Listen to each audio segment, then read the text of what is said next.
There's a massive recall on dry shampoos right now going wild. Brands like Dove, Tresemme, and Bedhead are found to be carrying a carcinogenic chemical called benzene. And benzene is known to cause several forms of cancer, including leukemia and blood cancer. And it's harmful to the eyes, the skin, the airways, the nervous system, and the lungs. And guess what?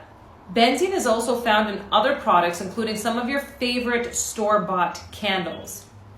Dry shampoos, aside from these brands, are not to be used long-term. Although dry shampoo can have some benefits, like looking, fresher looking hair and less frequent washes or water usage, it isn't the best product for everyday use.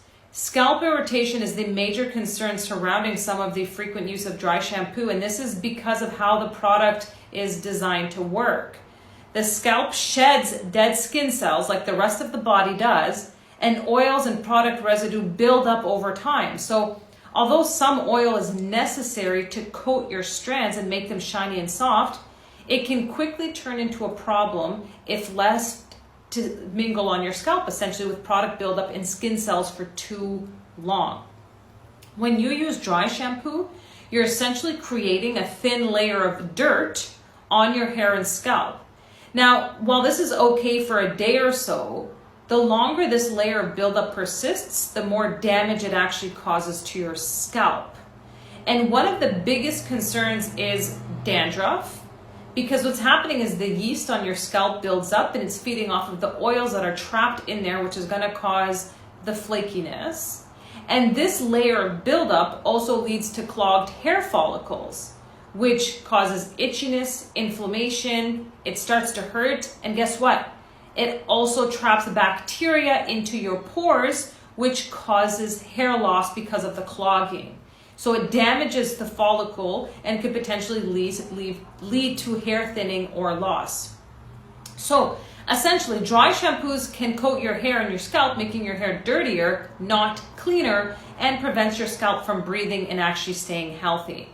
Now, of course, the occasional use is very much okay, especially if you're using an organic or a naturally based brand dry shampoo that's less irritating to the scalp.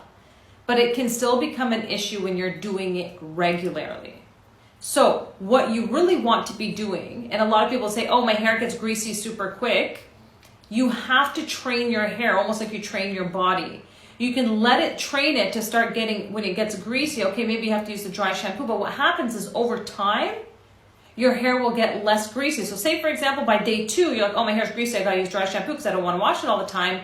If you train it, it'll get less greasy, and then you can go to 3 days, to 4 days, to 5 days where you can actually wash it. And I can tell you, I have lived through that. I have used dry shampoo. I have done everything. I used to have to wash it every 2 days or 3 days. And now I don't use dry shampoo, and I can easily go 5 or 6 days without having to wash my hair, and let my natural hair oils, grab into my hair, and then from there wash it.